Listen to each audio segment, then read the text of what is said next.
What's going on, everyone? Welcome back to the Pittsburgh podcast. I'm Chrissy Costa, and this is What's Queer and Going On.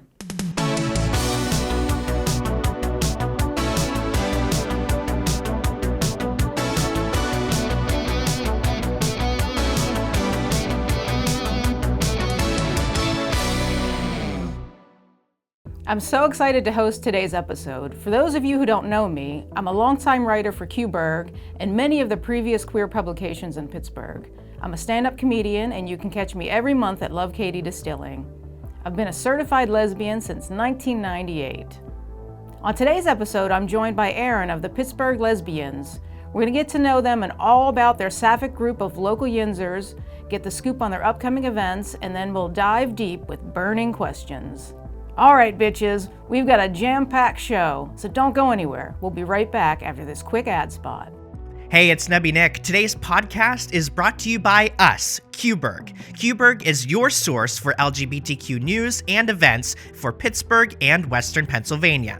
You can find news, community calendar of events, and our directory, of course, our podcasts, and our weekly newsletters.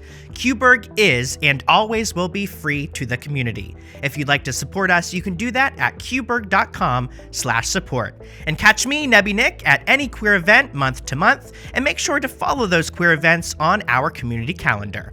Now back to the show. And we're back, and I'm here with Aerin at the table. Hi, Aerin. Hi. Thank you for joining us today. Thanks. Can you tell the listeners a little about yourself? So my name is Aerin. I'm a human here in Pittsburgh who moved from a really, really small town in South Dakota.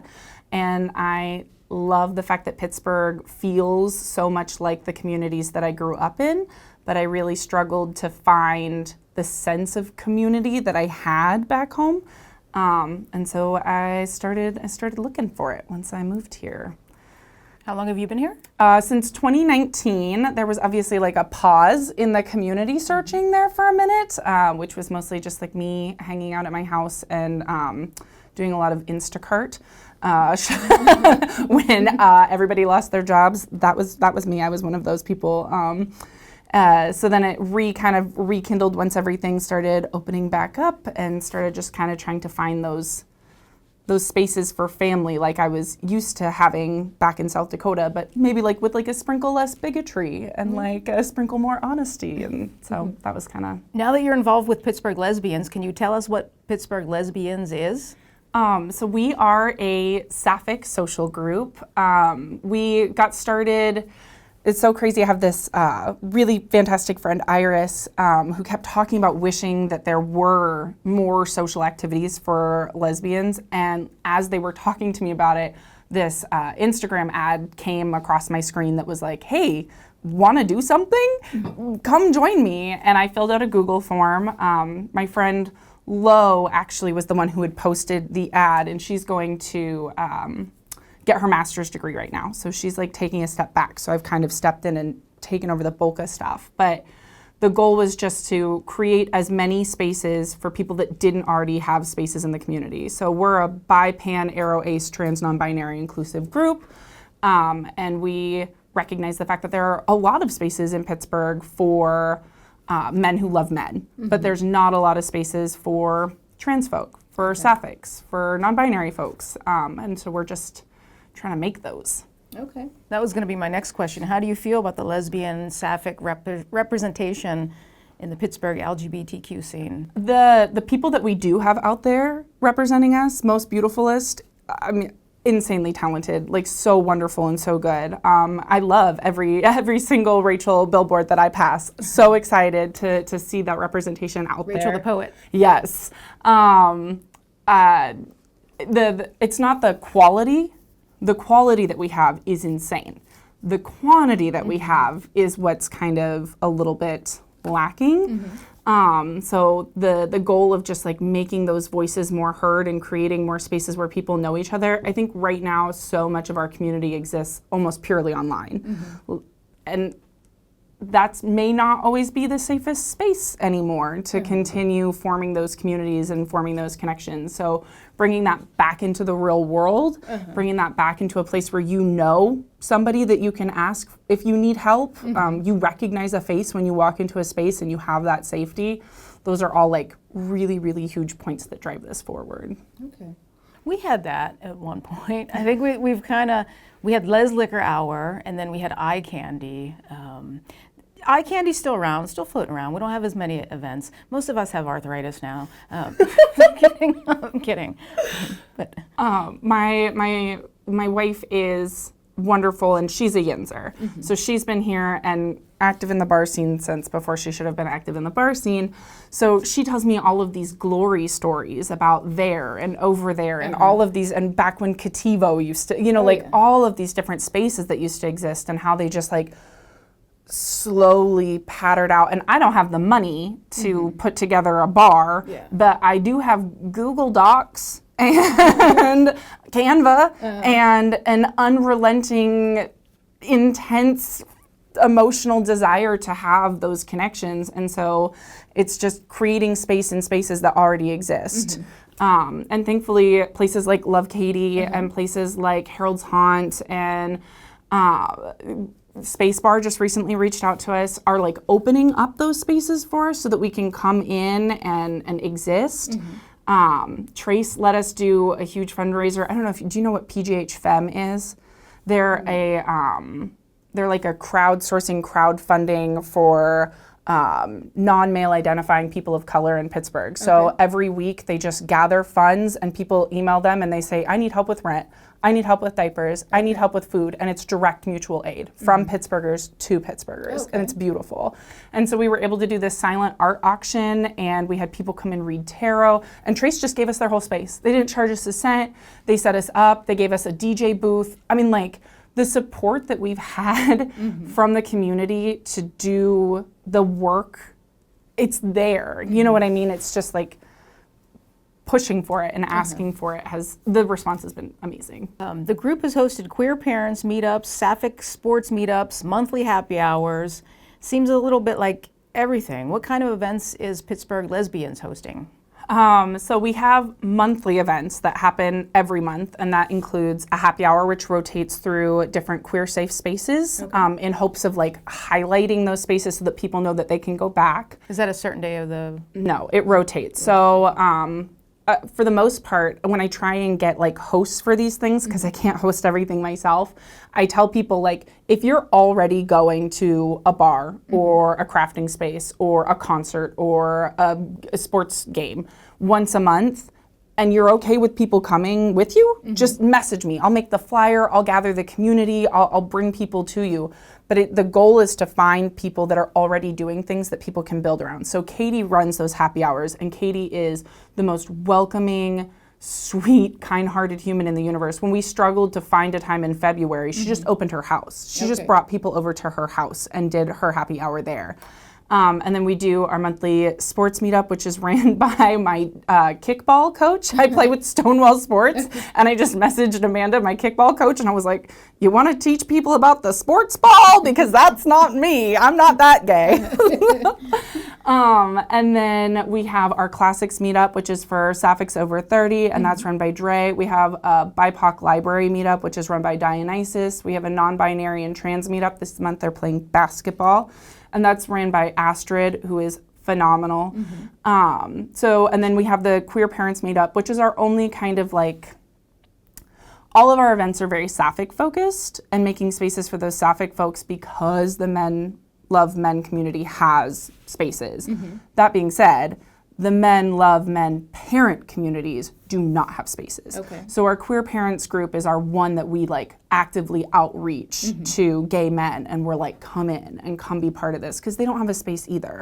And we try and do 2 or 3 of those a month and shift which weekends, because not everybody has their kids every weekend, and try and shift like what day and what time. And right now it's like the trouble of trying to find indoor things, which Vellum has been really, really great about letting us come into their space and let our kids run screaming around their pinball machines for 2.5 hours. But yeah, and then we just do random pop-ups once a month. So last month was a sapphic movie sleepover night at Harold's Haunt, where everybody just wore their pajamas, and we watched Debs and threw popcorn and yelled and booed and cried and had this great time. Awesome. And then we do Puzzle Club every once in a while. That's one of our other pop-ups. And then we've done a 90s style open mic, which we called the L Words. And then, so we just try and do those special events. We're trying to work on getting like a 70s sapphic skate night at Vellum, but the Skate PGH group, the ones that run that, like scheduling with them has been like a little bit harder just because that's a whole group of volunteers too. Now, how many of you put these events together? So we've been doing it for a year, and each month we have roughly like 10 to 12, and then random pop-ups. So like last month I had somebody message me and go, I'm going to the movies at Birdhead Movie Theater. Row House, yeah.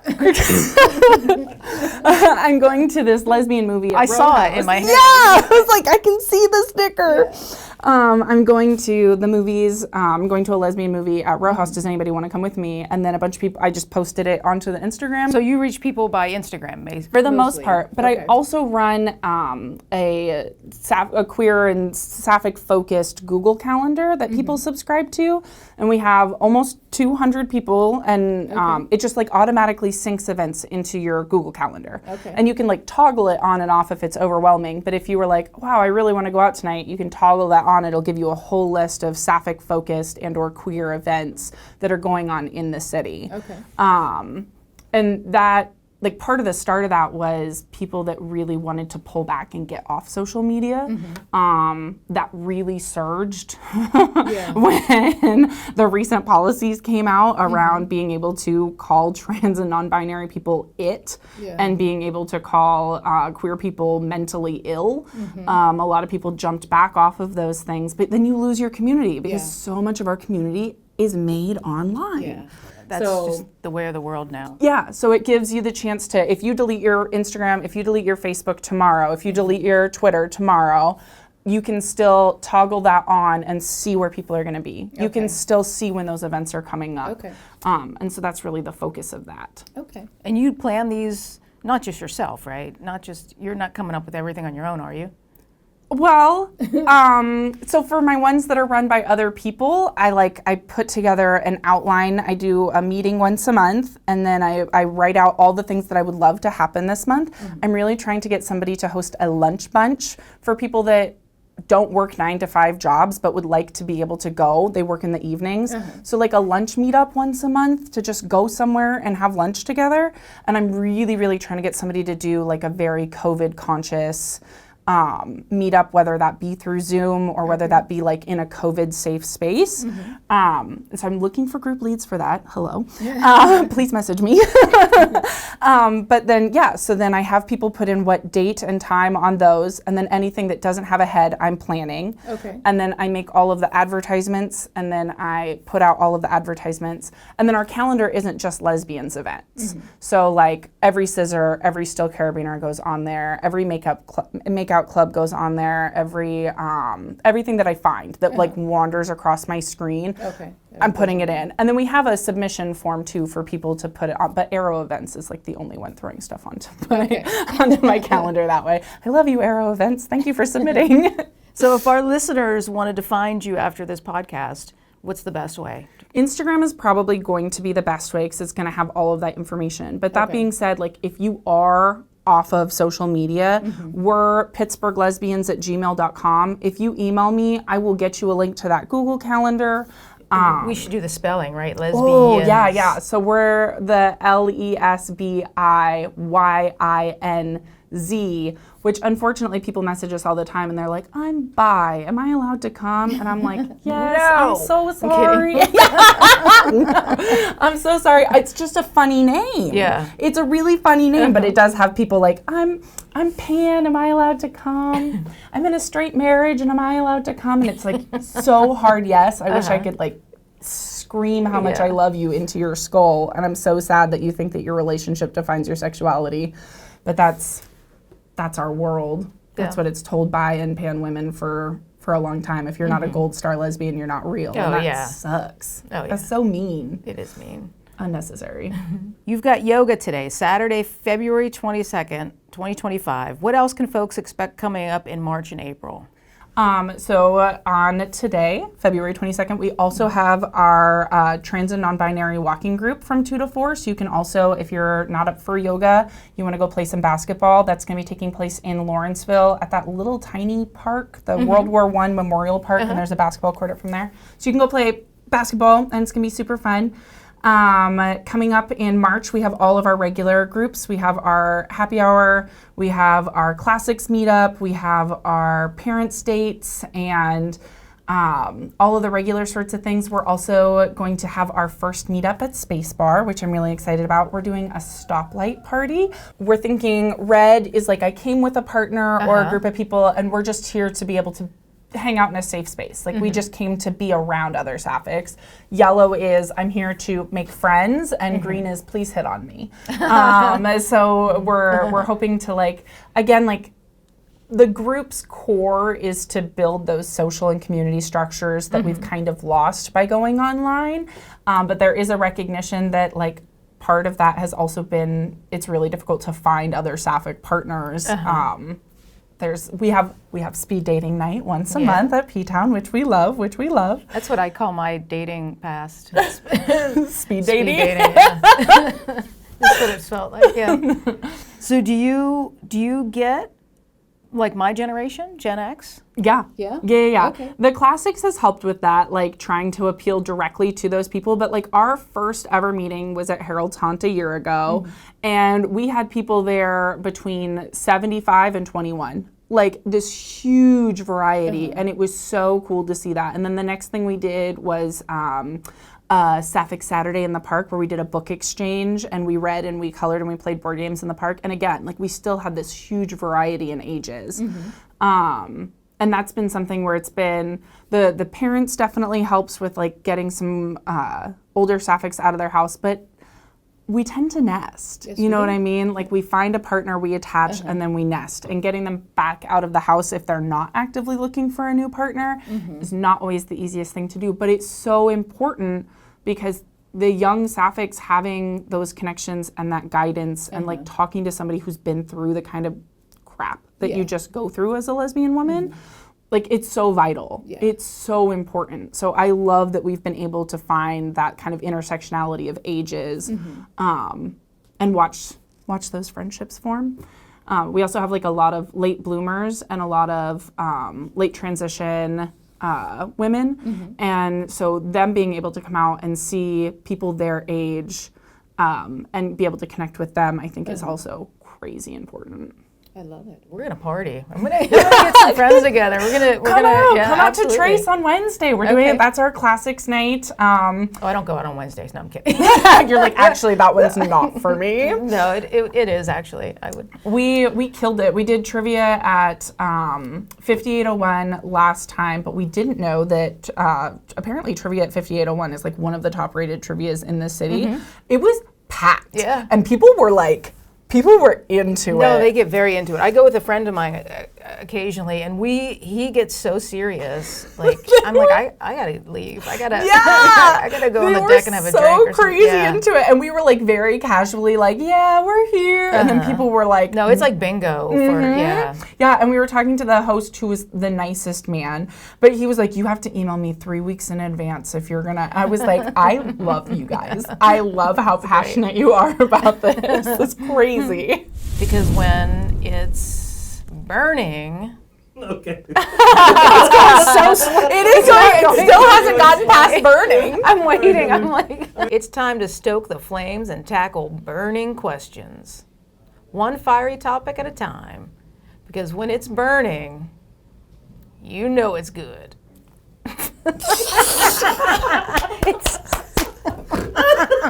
Okay, Aerin, I have some burning questions for you. I'm ready.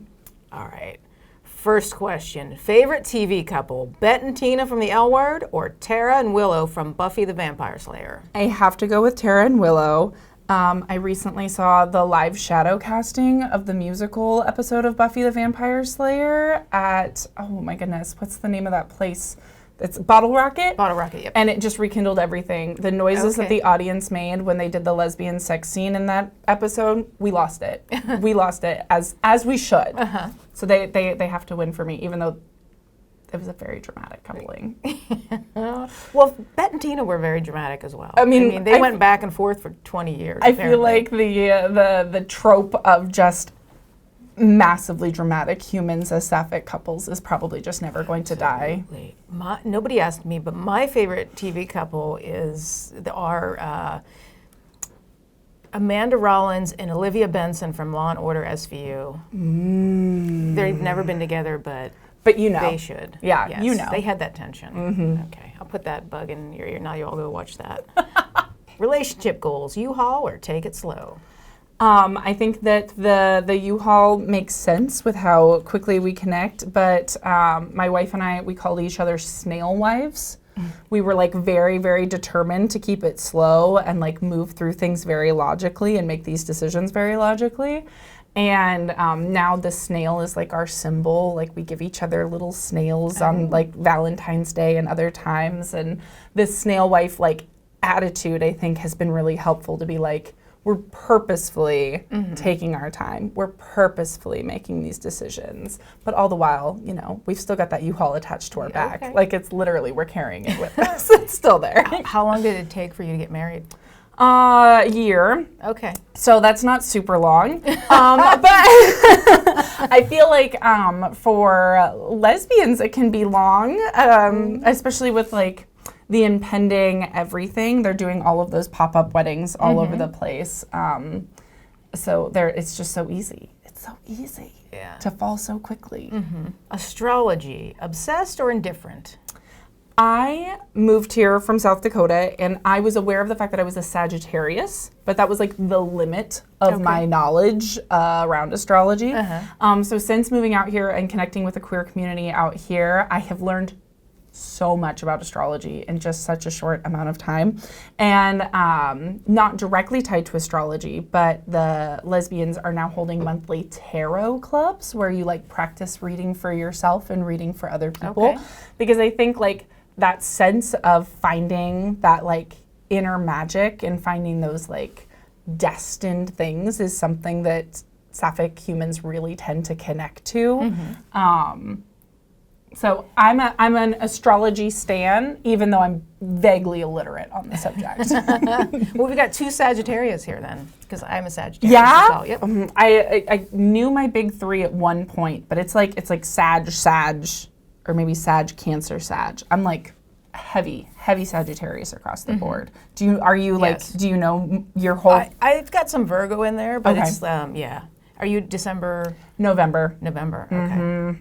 Yeah, I end up either on Thanksgiving or really close to it. So I got cake and pie growing up. Oh, that's better than birthday, Christmas gift. Oh, yes. Yeah, no, that's the problem. The love notes, handwritten or text messages? I am a handwritten person, but I'm also a low-key hoarder. I have a little box in my basement of handwritten notes from my best friend who lives with my wife and I, and we have kids. We're a huge commune, but we've known each other since we were in 5th grade, and I have a whole box of her handwritten notes, 90% of which are mean, you know, like, I saw you take my pencil, I'm so mad, because we were children. But it's like, there's something more eternal where I'm not going to get a new phone and lose that text message. Like, I'm going to have that forever.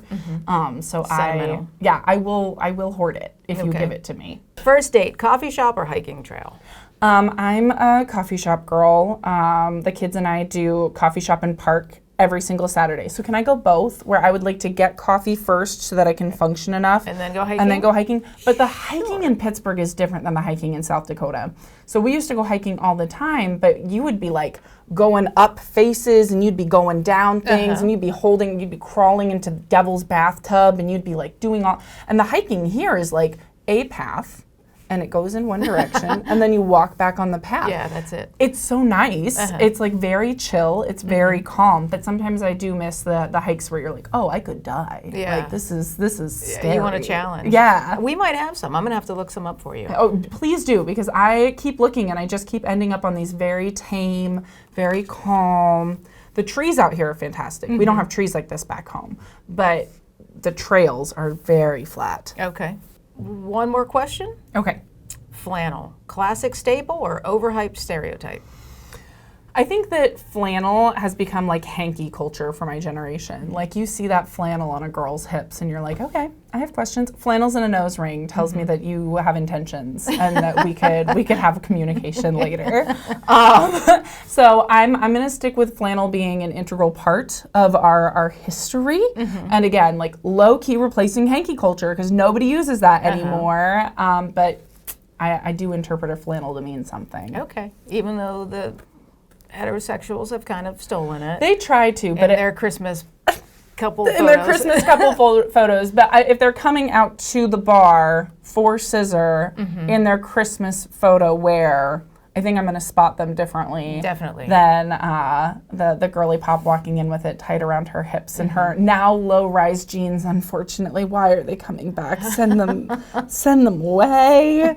And her classic beanie. You know, there's communication there. That's all the time we have today. Thank you, Aerin, for being with us. And be sure to check out Pittsburgh LesbiYinz. Like and subscribe to the QBurg podcast on your favorite podcast apps, YouTube, and all social media.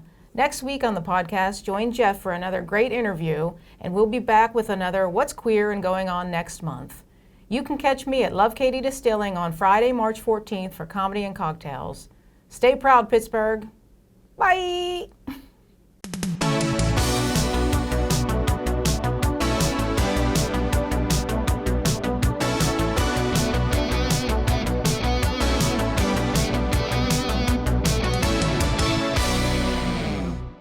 It's not moving. Let's go again. When it's burning.